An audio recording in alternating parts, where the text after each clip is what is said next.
बिस्मिल्लाहिर्रहमानिर्रहीम। अस्सलाम वालेकुम नाज़रीन, मैं हूँ यासिर रशीद और आप मेरा व्लॉग देख रहे हैं। नाज़रीन, आज के व्लॉग में बात की जाएगी कि जनरल कमर जावेद बाजवा साहब के असासाजात की जो तफसीलात लीक हुई हैं, ये किसने करवाई और किसकी मंशा पे ये लीक हुई और इसके पीछे मकासद क्या हैं। उसके अलावा पाकिस्तान की जो मुआशी सूरत हाल है किस हद तक गंभीर है, हमारे वफाकी वज़रा हमें जो ख़बरें देते हैं उनमें किस हद तक सच्चाई है, और पाकिस्तान में दिवालियापन का अगर हम शिकार हो जाएंगे तो पाकिस्तान में सूरत हाल किस नहज पे पहुंच जाएगी और किन वजूहात की बुनियाद पे पाकिस्तान इस सतह तक पहुंचा, इस पे बात की जाएगी। उसके साथ साथ पाकिस्तान मुस्लिम लीग नून के ताहयात कायद मियाँ मोहम्मद नवाज शरीफ साहब जो लंदन से रवाना हुए हैं किसी जगह पे, किन वजूहात की बुनियाद पे हुए हैं, उनका दौरा कहाँ कहाँ पे होगा, इस पे बात करते हैं। तो सबसे पहले आगाज़ कर लेते हैं वफाकी वज़ीर ख़जाना के बयान से। इसहाक डार साहब बयान ये देते हैं कि पाकिस्तान दिवालियापन का शिकार नहीं होने वाला। ये जो ख़बरें जितनी भी फैलाई जा रही हैं मन घड़त ख़बरें हैं और ऐसी कयास आराइयों से परहेज़ करना चाहिए। पाकिस्तान न कभी डिफ़ॉल्ट हुआ न कभी डिफ़ॉल्ट होगा, लेकिन पाकिस्तान की जो ताज़ा तरीन सूरत हाल है उसके अदाद-ओ-शुमार आपके सामने रखता हूँ। ब्लूमबर्ग की रिपोर्ट का हवाला दूँगा। ब्लूमबर्ग की रिपोर्ट वो होती है जिसको बहुत सी सियासी जमातों के रहनुमा कोट करते हैं और उसके अलावा वो सोशल मीडिया और बैनुल अक़वामी मीडिया की जीनत भी बनती है किसी भी मुल्क की मुआशी सूरत हाल को जांचने के लिए। आरिफ हबीब लिमिटेड की ब्लूमबर्ग की रिपोर्ट ये बताती है कि जनवरी 2021 में पाकिस्तान के दिवालियापन के शिकार होने की जो रेशो थी 10,000 पॉइंट्स टोटल होते हैं, जिसमें से उस वक्त रेशो थी 421 पॉइंट। जनवरी 2021 से लेके अप्रैल 2021 तक ये रेशो 400 से 500 के दरमियान रहती है। फिर जाके मार्च 2022 में ये रेशो 1000 से टच करती है। उसके बाद सूरत हाल मई 2022 तक ऐसी ही रहती है। मई 2022 के बाद जुलाई से सितंबर 2022 के दरमियान ये 3000 की सतह पे जाती है। जब खबरें पाकिस्तान में ये आना शुरू हुई थी कि पाकिस्तान दिवालिया होने वाला है, पाकिस्तान की सूरत हाल श्रीलंका जैसी हो जाएगी, पाकिस्तान में डॉलर्स की कीमत में बेतहाशा इजाफा हो रहा था, रुपए की कदर में गिरावट देखने में आ रही थी, महंगाई बहुत ज़्यादा बढ़ चुकी थी और पाकिस्तान में जो पेट्रोलियम मसनूआत है उनकी कीमतों में बेतहाशा इजाफा हो चुका था। IMF से हमारी डील नहीं हो पा रही थी और IMF की डील होने के बाद ये सूरत हाल किसी हद तक बेहतर हुई। 3000 से ये पॉइंट्स जो हैं वो 1457 तक आ गए। फिर सूरत हाल कुछ अर्सा बेहतर रही, लेकिन उस वक्त तनकीद ये होती रही वज़ीर ख़जाना मिफ्ता इस्माइल के ऊपर कि वो हालात बेहतर नहीं कर पा रहे। फिर लंदन से हमारे वज़ीर ख़जाना आते हैं, सेनेटरशिप का हलफ उठाते हैं, वज़ीर ख़जाना बनते हैं और मुल्क को बुलंदियों की औज सुरैया तक पहुँचाने का आज़म करते हैं और दावेदार बनते हैं। तो तब जुलाई से सितंबर का ये अरसा हम गुजार चुके होते हैं। सितंबर से नवंबर तक ये सूरत हाल इस कदर गंभीर होती है कि ये पॉइंट्स 2000 नहीं, 3000 नहीं, 4000 नहीं, 9253 पॉइंट्स तक ये सतह जा पहुंचती है। ये पाकिस्तान की गंभीर सूरत हाल है।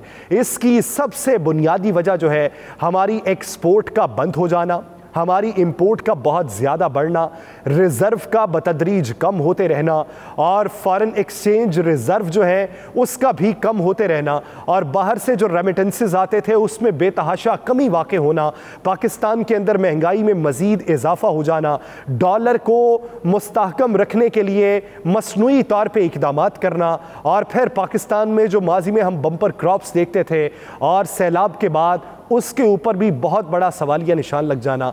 इसलिए पाकिस्तान इस नहज पे पहुंचा है। सवाल ये बनता है वफाकी हुकूमत से कि वफाकी हुकूमत IMF के साथ भी डील कर चुकी है, वफाकी हुकूमत ने वर्ल्ड बैंक से भी ग्रांट ले ली है, वफाकी हुकूमत रूस के साथ भी मुआहदे करने के लिए पुरअज़्म है, वफाकी हुकूमत ने चाइना के साथ भी देर पा मुआहदे किए हैं जो 9 माह में तकमील के मराहिल तक पहुँचेंगे। वफाकी हुकूमत ने दीगर बरादर ममालिक के जो कर्जाजात वापस करने थे उसमें भी उसको इल्तवा मिल चुका है। तो इस सारी सूरत हाल के बाद पाकिस्तान की सूरत हाल इस हद तक गंभीर क्यों हुई? आप माजी करीब में देखिए कि तमाम जो सियासी रहनुमा थे जिनका ताल्लुक वफाकी हुकूमती इत्तेहादी जमातों से था, वो ये राय रखते थे कि पाकिस्तान दिवालिया होने का शिकार है, पाकिस्तान की मईशत ख़राब है और तमाम की तमाम जिम्मेदारी पाकिस्तान तहरीक इंसाफ के चेयरमैन इमरान खान पर आयद होती है कि उन्होंने मुल्क के अंदर एक ऐसे हालात पैदा कर दिए जिससे मईशत का पहिया जैम हो रहा है। फिर रफ्ता रफ्ता उन्हें इस बात का इदराक शुरू होना हुआ कि अगर यही सूरत हाल हम बयान करते रहे और इसी सूरत हाल की अक्कासी करते रहे तो ये तो हमारे गले आन पड़ेगी। लोग हमसे जवाबदेही मांगेंगे कि आपने बड़े दिमाग लाके मईशत की कुंजी के ऊपर बैठाए और उनसे काम लेना चाहा, बैनुल-अक़वामी रवाबित भी उस्तवार किए, तो फिर इस सब के बावजूद पाकिस्तान दिवालियापन के करीब क्यों पहुंचा?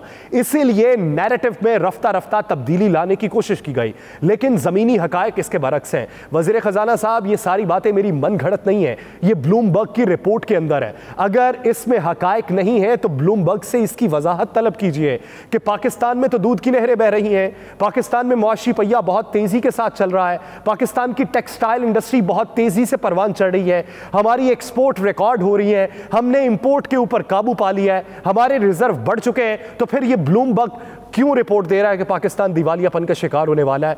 तो हकायक जो है वो मसख आप अपने बयानात से नहीं कर सकते, वो कभी ना कभी सामने आएंगे। तो सवाल ये पैदा होता है कि दोनों फरीकैन जो सियासी फरीक हैं ये अपनी जंग के अंदर पाकिस्तान की सालमियत और मुआशी निज़ाम को किस हद तक नुकसान पहुंचा रहे हैं, ये एक बुनियादी सवाल है। सवाल ये है कि वफाकी हुकूमत से अगर मईशत संभल नहीं पा रही तो ये जो बात करते हैं कि पंजाब के अंदर अगर आप अपनी मर्जी का एक पर्चा नहीं करवा सकते तो आपको इक़्तिदार छोड़ देना चाहिए, तो फिर वफाकी हुकूमत जवाब दे कि आप तो महंगाई पे काबू पाने के लिए आए थे, आपने तो महंगाई मुकाऊ मार्च चलाया था, आपने तो अवामी लॉन्ग मार्च चलाया था जिसके मकासद ये थे कि मुल्क के अंदर महंगाई बुलंद तरीन शरह पे पहुंच चुकी है और माजी में इसकी कोई नज़ीर नहीं मिलती। इस महंगाई पे काबू पाना है, मुआशी इस्लाहात लानी है, मईशत के पहिए को चलाना है, बैनुल-अक़वामी सतह पे अपने रवाबित को उस्तवार करना है, तो फिर जवाब दीजिए कि क्या ये रवाबित हैं जिनको आपने बेहतरीन बुनियादों पे उस्तवार किया और पाकिस्तान मुआशी तौर पे इस नहज पे पहुंच गया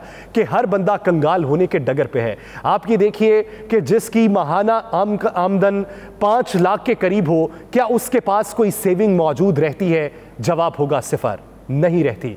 जिसकी आमदन 30,000, 50,000, 60,000 या 1 लाख के करीब है, उसकी ज़िंदगी किस तरीके से गुजर रही है? बड़े बड़े बिजनेसमैन परेशान बैठे हैं कि माजी करीब में उनकी जो आमदन थी, उनके जो मुनाफा था, उसकी शरह बहुत ज़्यादा होती थी और अब वो ब्रेक इवन पे आ चुके हैं। तो ये सब के लिए परेशानी जो पैदा हुई है, इसमें सबसे बड़े ज़िम्मेदार हमारे सियासतदान हैं जो बरसर इक़्तिदार बैठे हैं। तो पाकिस्तान की सूरत हाल ये है, इधर एक तरफ जंग ये चल रही है कि इक़्तिदार पे कौन काबिज़ रहेगा, दूसरी तरफ पाकिस्तान मुस्लिम लीग नून के कायद मियां मोहम्मद नवाज शरीफ साहब, जिन्हें सिफारती वीज़ा जारी हुआ और सिफारती वीज़ा जारी होने के बाद वो पाकिस्तान आने की बजाय अपने ख़ानदान के हमरा पेरिस चले गए। पेरिस से वो अमेरिका जाएंगे, अमेरिका से वापस बरतानिया आएंगे जहां उनका एक ऑपरेशन होगा, फिर उसके बाद वो फैसला करेंगे कि पाकिस्तान वापस आना है या नहीं आना। आप ये देखिए कि मुल्क घूमिए, मुल्क घूमने के बाद आप वापस आइए और अपना इलाज करवाइए और फिर आप बयानिया ये दे दीजिए कि मैं बीमार पड़ा हूँ। तो पाकिस्तान की जो मईशत बीमार पड़ी है, उसको जो इंजेक्शन लगाने हैं वो किसने लगाने?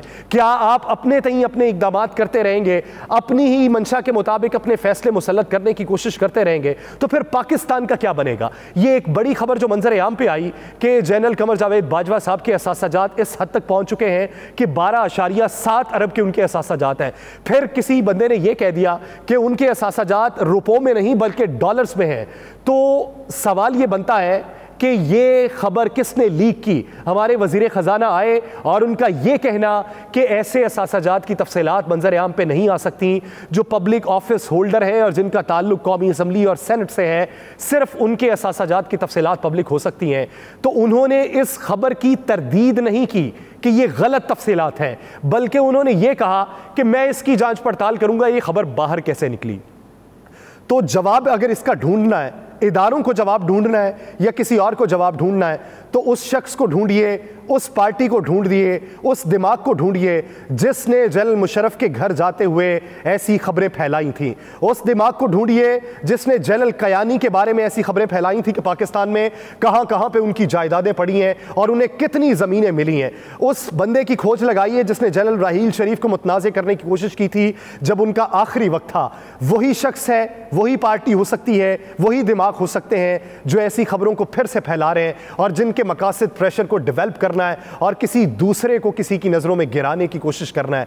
ये पाकिस्तान में एक दूसरे को गिराने की तगोदो में आप पाकिस्तानी मईशत को गिराते हैं, पाकिस्तानी निज़ाम को गिराते हैं। खुदा के लिए इससे बाज आ जाइए, खुदा के लिए कोई बेहतर इकदाम कर लीजिए, खुदा के लिए मुज़ाकरात की मेज़ पर बैठिए, कोई रास्ता तलाश कर लीजिए, मीसाके मईशत कर लीजिए, मीसाके जमहूरियत कर लीजिए, अपने दिल के अंदर कोई रहमदिली का गोशा पैदा कर लीजिए। बाखुदा ये पाकिस्तान की सूरत हाल अगर अब बेहतर ना हुई तो मुस्तकबिल में जाके हमें ऐसे मनाजिर देखने को मिलेंगे कि हमारा घरों में रहना मुश्किल हो जाएगा, 2 वक्त की रोटी खाना मुश्किल हो जाएगा। ये अपने मफादात के लिए आप पाकिस्तान को जो स्टेक पे लगा रहे हैं, इससे बाज आने की कोशिश कीजिए, बेहतरी का रास्ता कोई निकालिए। वो निकालने की सूरत में आप अपने लिए भी कुछ बेहतरी का सामान कर सकते हैं, अवाम के लिए भी बेहतरी का सामान हो सकता है। मुझे दीजिए इजाज़त, अल्लाह ने के बाद।